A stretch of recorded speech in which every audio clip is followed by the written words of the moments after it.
بھلے ہی پرانے عہد نامہ میں لطف کو پیش کرتی ہے، لیکن نئے عہد نامہ کے مطابق شراب میں متوالے نہ بنو، کیونکہ اس سے بد چلنی واقعہ ہوتی ہے، بلکہ روح القدس سے معمور ہوتے جاؤ اور اس سے بھرتے جاؤ۔ میں یہ اور بھی بتانا چاہوں گا کہ اس تحریر کا اطلاق کہاں ہوتا ہے، کیونکہ ہم اس سے روحانی تعلیم حاصل کر سکتے ہیں، اور بائبل یوں کہتی ہے کہ میں لطف اور روح سے بھر جانے کی طرف اشارہ کرتی ہے۔ لیکن ساتھ ہی عملی پہلو یہ ہے، اس وقت اسرائیل کی سرزمین میں کچھ عرصے کے لیے میسر ہوتی، کیونکہ کٹائی سال میں ایک بار کی جاتی تھی، سو انگور کی کٹائی بھی سال میں ایک بار ہی ہوتی تھی۔ اس وقت جب آپ کسی بھی اسرائیلی کے گھر جاتے تو وہ آپ کو گرم مشروبات یا سوڈا ڈرنکس یا جوس نہ دیتے تھے جیسا کہ آج ہمارے ہاں ہے، سو انہیں اس انگور کی کٹائی کو جمع کرنا ہوتا، اور وہ ان کے اگلے سال کی کٹائی تک کے لیے کافی ہوتا، سو اسے محفوظ کرنے کے لیے انہیں ایک حفاظتی کیمیکل کی ضرورت پڑتی تاکہ سارا سال اسے محفوظ رکھ سکے، سو اس میں تھوڑا سا خمیر ملا دیتے تاکہ سارا سال وہ محفوظ رہ سکے۔ سو یہ قدیمی مشروب مہمانوں کی خاطر تواضع کے لیے تھا، لیکن کثرت مے نوشی ایک مسئلہ ہے، کیونکہ اس کے خمیر کے سبب انسان نشے میں چور ہو جاتا ہے۔ تو کیا اس کی اجازت تھی، یا کیا یہ عام تھی، یا عام پیے جانے والا قدرتی مشروب تھا جو مہمانوں کو پیش کیا جاتا؟ سو اس میں تھوڑا سا خمیر شامل کیا جاتا تاکہ اسے اگلے سال کی کٹائی تک محفوظ رکھا جائے۔ لیکن کیا اس کی کثرت استعمال کا حکم ہے؟ نہیں، حکم یہ ہے کہ اسے زیادہ نہ پیا جائے، کیونکہ اس کی زیادتی ذہن کو متاثر کرتی ہے۔ خداوند چاہتا ہے کہ ہم ذہین ہوں، لہٰذا جو چیز ذہن کو متاثر کرتی ہے یا توازن بگاڑتی ہے، خداوند اس کے خلاف خبردار کرتا ہے۔ اور اسی لیے مسیح یسوع کا پہلا معجزہ وہ میں بنانے والا معجزہ تھا، جس نے لوگوں کو متوالا نہیں کیا تھا، بلکہ اس کے برعکس وہ ہوش میں آ گئے اور وہاں شراب کے لفظ کی بجائے میں کا لفظ استعمال ہوا ہے۔ بالکل صحیح۔ ہم وقفے کے بعد مطالعے میں آگے بڑھیں گے۔ ناظرین، ملتے ہیں ایک چھوٹے سے وقفے کے بعد، ہمارے ساتھ رہیے۔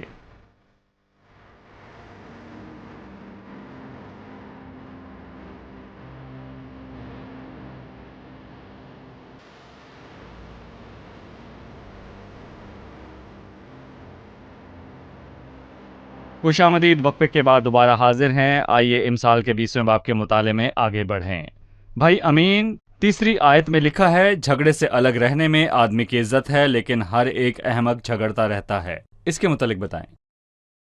دراصل جھگڑے سے دور رہنا بہت ہی اہم ہے۔ جھگڑے سے پرہیز کرنے میں ہماری عزت ہے۔ خداوند یسوع مسیح جو ہمارے جلال کا مالک ہے، اس کے متعلق کہا گیا ہے کہ وہ جھگڑا نہ کرتا۔ پرانے عہد نامہ کے پرہیزگار لوگوں نے جھگڑے سے پرہیز کیا۔ ابراہم اور لوط کی مثال لے لیجئے۔ جب ایک جھگڑے نے ابراہم کے گلہ کے چرواہوں اور لوط کے گلہ کے چرواہوں کے درمیان سر اٹھایا، ابراہم نے لوط کے پاس جا کر کہا، میرے اور تیرے درمیان جھگڑا نہ ہوا کرے، کیونکہ ہم بھائی ہیں، سو اور انتخاب کر، اب کبھی ایک دوسرے سے نہیں لڑیں گے، ہمیں محبت سے رہنا چاہیے، سو انتخاب کر، کیا مسئلہ زمین کا ہے اور کیا مسئلہ سبزہ زار پر ہے، کیا پانی پر فساد ہو رہا ہے، اگر تو داہنے جائے تو میں بائیں جاؤں گا، اگر تو بائیں جائے تو میں داہنے جاؤں گا، اور کوئی جھگڑا نہ ہوا۔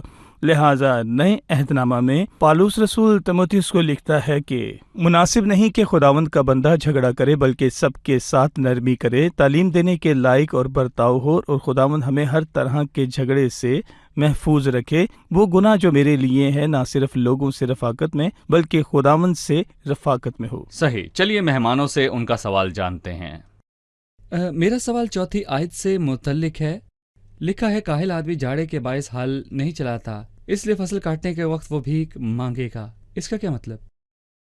ہم چاہیں گے کہ آپ چوتھی آیت کی وضاحت کریں۔ کاہل آدمی جاڑے کے باعث ہل نہیں چلاتا، لیکن سرد موسم میں صرف کاہل ہی نہیں بلکہ بہت سے لوگ کام پر جانے سے گھبراتے ہیں۔ دیکھیں بھائی، میں یہاں پر یہ کہنا چاہوں گا کہ بائبل ہمیں کام کو صحیح وقت اور صحیح طور پر کرنے کی نصیحت کرتی ہے۔ صحیح۔ ہل چلانے اور فصل بونے کا صحیح وقت جاڑے کا وقت ہے، کیونکہ گرمی کا موسم کاٹنے کا ہے۔ سو اگر ایک شخص کاہلی سے گھر میں پڑا رہے گا کہ باہر ٹھنڈ ہے، ہو سکتا ہے کہ بارش ہو جائے اور باہر تند ہوائیں ہیں، میں ابھی باہر نہیں جاؤں گا، سو بھلے ہی وہ گرمی میں ہل چلائے، یہ کام نہیں آئے گا۔ اگر وہ ایسا کرے گا تو اس کی فصل پیداوار نہیں دے گی۔ لیکن جو شخص محنت کرتا اور صحیح وقت پر کام کرتا، وہ مشکلات اور رکاوٹوں کو در حقیقت شکست دیتا ہے۔ اور راہ میں ملنے والی مصیبتوں سے خوف نہیں کھاتا، اور جب کٹائی کا صحیح وقت آتا ہے تو وہ خوراک کو پاتا ہے۔ یہ خوبصورت بات ہے جو امثال کے 30ویں باب میں ہے کہ چونٹی ایک کمزور مخلوق ہے تو بھی گرمی میں اپنی خوراک جمع کرتی ہے۔ چونٹی اپنے بل میں جاتی ہے لیکن جب بارش ہوتی ہے تو وہ باہر نکلتی ہے۔ گرمی کا وقت خوراک کو جمع کرنے اور ذخیرہ کرنے کا وقت ہے، اور جب موسم سرما آتا ہے تو وہ اپنے گھر میں رہتی ہے کیونکہ اس نے اپنی خوراک جمع کر لی ہے، سو وہ صحیح وقت پر صحیح جگہ اپنا کام کرتی ہے۔ بھائی امین، آپ ٹیچر رہے ہیں، اس سے پہلے کہ آپ کل وقت خدمت میں آتے، جب ہم مڈل یا ہائی اسکول کے اندر تھے، ہم ایک بات کہا کرتے تھے، سو اور اپنے کمل میں ڈھکے رہو تو تم ترقی پاؤ گے، یعنی کہ سو جاؤ، آرام کرو، تمہیں کامیابی ملے گی۔ اٹھ کر کرنا کیا ہے؟ خود کو نہ تھکاؤ، محنت کرنے کی زحمت نہ کرو، جو کرنا ہے وہی کرو، یقیناً کامیابی تمہاری ہوگی۔ آپ کے تجربے کے مطابق اور بہت عرصہ پہلے جو آپ نے اپنا وقت اسٹوڈنٹس کے ساتھ گزارا، اس کے مطابق ایک محنتی اسٹوڈنٹ کیا کرتا تھا، اس کا نتیجہ کیا ہوتا تھا؟ دراصل ایک محنتی اسٹوڈنٹ اپنی محنت کا پھل پاتا ہے، لیکن سست اسٹوڈنٹ فیل ہو جاتا ہے یا برے مارکس لے لیتا ہے۔ ہمیں بائبل ہمیں محنت کرنے یا محنتی بننے کی اہمیت سے آگاہ کرتی ہے۔ لکھا ہے تو کسی کو اس کے کام میں محنتی دیکھتا ہے، وہ بادشاہوں کے حضور کھڑا ہوگا، وہ کم قدر لوگوں کی خدمت نہ کرے گا۔ یہاں سستی اور کاہلی کے خلاف خبردار کیا گیا ہے۔ خداوند ہمیں اس سے بچائے، پھر چاہے وہ روحانی معلومات میں ہو یا جسمانی۔ روحانی سطح پر یہ آپ کے لیے ہے، کیونکہ میں بہت سے جوان لوگوں کو دیکھتا ہوں جو وقت سے آگے بڑھنا چاہتے ہیں۔ مثلاً وہ کہتے ہیں میں خادم بننا چاہتا ہوں یا کچھ بھی، سو وہ ایک خاص مقام پانا چاہتے تو ہیں، لیکن وہ ایک ایک زینے کو چڑھنا نہیں چاہتے، کوئی محنت، کوئی بیداری، کوئی مطالعہ، کوئی تحقیق، کوئی حاضری نہیں، لیکن پلک جھپکتے اس مقام کو پانا چاہتے ہیں، درجہ بدرجہ نہیں۔ لہٰذا خدمت میں کامیاب ہونے، مطالعہ، جاڑے اور گرمی کے حوالے سے ہمیں کچھ بتائیں۔ مجھے یاد ہے ایک تمثیل جو خداوند نے کہی، توڑوں کی تمثیل۔ خداوند نے ایک کو 5، دوسرے کو 2 اور تیسرے کو 1 توڑا دیا، اور خداوند نے جس کو 5 توڑے دیے اس نے ان سے تجارت کر کے منافع کمایا، اور جسے 2 توڑے دیے اس نے بھی منافع کمایا، لیکن جسے 1 توڑا دیا اس نے اسے دفن کر دیا، اور کہا تکلیف کیا کروں؟ سو خداوند نے اسے کہا تو جانتا تھا کہ میں سخت آدمی ہوں اور جہاں نہیں بکھیرتا وہاں سے جمع کرتا ہوں، تو تو نے مجھے خوش کرنے کو محنت کیوں نہ کی کہ اپنے اس توڑے کو استعمال کرتا جو میں نے تجھے دیا، کیونکہ تو نے محنت سے کام نہ لیا۔ اور میں کہوں گا کہ کبھی کبھار لوگ ڈھیلے پڑ جاتے ہیں اور محنت کی کوشش نہیں کرتے، اور سوچتے ہیں کہ جب مسیح آئے گا اور انہیں بھی اور لوگوں کے ہمراہ انعام سے نوازے گا، پر ایسا نہیں ہوگا۔ مطالعے، خدمت اور محنت کا ایک وقت ہے، اور میں یہ بھی کہنا چاہوں گا کہ جب ہم آسمان پر جائیں گے تو ہم سب کی خوشی ایک جیسی نہ ہوگی، کیونکہ ایک نظریہ ہے جس کو مواصلاتی برتنوں کا نظریہ کہا جاتا ہے۔ اگر آپ ایک جیسی ٹرے کو ایک جگہ پر جوڑیں اور ان سب میں پانی بھریں تو آپ دیکھیں گے کہ ان میں پانی کی سطح ایک جیسی ہوگی، بھلے ہی ان کا سائز مختلف ہو، ایک بڑی ہو ایک چھوٹی ہو، لیکن میں کہوں گا کہ ان سب میں پانی کی سطح ایک جیسی ہوگی۔ جی۔ اور اسی طرح آسمان پر تمام ایماندار 100% کشادگی اور خوشی میں ہوں گے، لیکن آپ کا 100% جیسا میرے نہ ہوگا۔ 100% جیسا نہ ہوگا، اور نہ ہی پالوس کے جیسا ہوگا۔ خوشی اور ابدیت کے پیمانے کا دار و مدار یہاں کی گئی محنت کے اوپر ہے۔ صحیح۔ در حقیقت آپ جس قدر بائبل کے نزدیک آئیں گے اور اسے عزت اور احترام دیں گے، اسی قدر عزت بائبل آپ کو دے گی۔ ہم جس قدر محنت جاڑے میں کریں گے، بیج بونے میں جتنی محنت کریں گے، گرمی میں کٹائی کے وقت اسی قدر کاٹیں گے۔ آپ کے سوال کا جواب دینے سے پہلے بھائی عیاد، میں کہوں گا کچھ محظوظ اقدامات ہیں جو انسان کو اٹھانے چاہیے تاکہ وہ کٹائی کر سکیں۔ پہلے تو اسے میدان میں ہل چلانا چاہیے، دوسرا یہ کہ اسے بیج بونا چاہیے، تیسرا پانی دینا چاہیے، چوتھا فصل کی دیکھ بھال کرنی چاہیے، پانچواں کٹائی۔ میں یہ کہنا چاہوں گا کہ پہلے قدم کے بنا پانچواں قدم نہیں ہوگا۔ یہی بات جوانوں کے لیے بھی ہے۔ اگر آپ ایک اعلیٰ مقام پانا چاہتے ہیں، بھلے وہ جسمانی طور پر ہو یا روحانی، آپ کو محنت کرنا پڑے گی۔ جو آنسوؤں سے بوتے ہیں وہ خوشی سے کاٹیں گے۔ جی بالکل، خوشی سے کاٹیں گے۔ بھائی امین، 6 آیت کی طرف بڑھتے ہیں، اور 6 آیت یہاں بہت اصولوں کی بات کرتی ہے۔ امید ہے کہ ہم سب ان کے مطابق جینا سیکھیں گے۔ 6 آیت میں مرکوم ہے، اکثر لوگ اپنا اپنا احسان جتاتے ہیں، لیکن وفادار آدمی کس کو ملے گا؟ راست رو صادق کے بعد اس کے بیٹے مبارک ہوتے ہیں۔ بادشاہ جو تخت عدالت پر بیٹھتا ہے خود دیکھ کر ہر طرح کی بدی کو پھٹکتا ہے۔ کون کہہ سکتا ہے کہ میں نے اپنے دل کو صاف کر لیا ہے اور میں اپنے گناہ سے پاک ہو گیا ہوں؟ میں چاہوں گا کہ آپ اس کی وضاحت فرما دیجیے۔ دراصل چھٹی آیت میں لکھا ہے اکثر لوگ اپنا اپنا احسان جتاتے ہیں، لیکن وفادار آدمی کس کو ملے گا؟ وہ ہم سے کہنا چاہتا ہے کہ جو کوئی بولنا چاہتا ہے اسے بولنے دو، جو کوئی کہتا ہے میں نیک ہوں، وفادار ہوں، اسے کہنے دو۔ لیکن وفادار آدمی کس کو ملے گا؟ یہ آزمائش سے ملتا ہے۔ آج ایک وفادار شخص بہت ہی نایاب ہے۔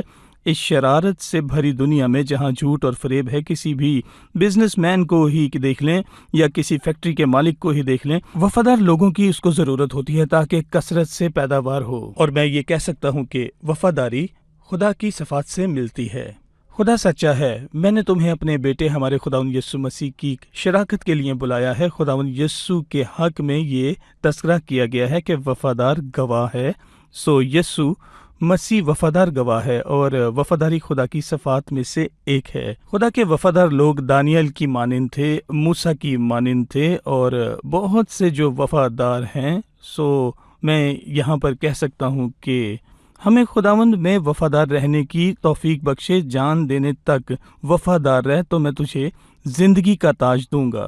7ویں آیت میں ایک برکت کا ذکر کیا گیا ہے، اور میں یہ بات کہنا چاہتا ہوں کہ راست رو صداقت کے بعد اس کے بیٹے مبارک ہوتے ہیں، اور خداوند نہ صرف صادق کو برکت دے گا جو کہ پرہیزگار ہے، بلکہ اس کے بعد اس کے بچوں کو بھی برکت دے گا جو کہ خداوند کے ساتھ وفاداری کے ساتھ چلتے ہیں۔ شکریہ۔ ہم وقفے کے بعد مطالعے میں آگے بڑھیں گے۔ ناظرین، ملتے ہیں چھوٹے سے وقفے کے بعد، ہمارے ساتھ رہیے۔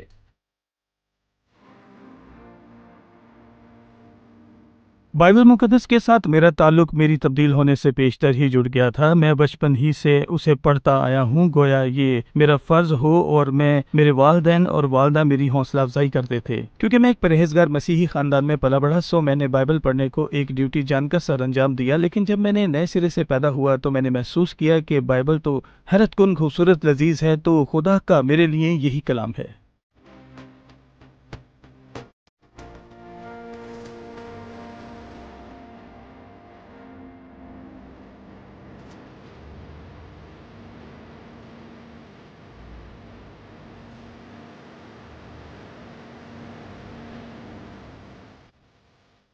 خوش آمدید۔ وقفے کے بعد دوبارہ حاضر ہیں۔ آئیے امثال کی کتاب کے 20ویں باب کے مطالعے میں ہم آگے بڑھتے ہیں۔ ڈاکٹر فیاض، اگر ہم 14ویں آیت کو دیکھیں تو ایک بحث ہے جو غور طلب ہے۔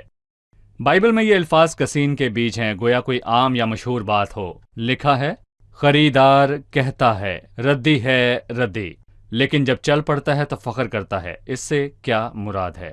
وہ یہاں دھوکے بازی اور فریب اور عملی زندگی میں خرید و فروخت کے معاملے اور دھوکہ دینے اور جھوٹ بولنے کے متعلق خبردار کرتا ہے۔ مثلا میں کچھ خریدنے کو جاتا ہوں جو بہت اچھا ہے، لیکن میں کہتا ہوں کہ یہ برا ہے۔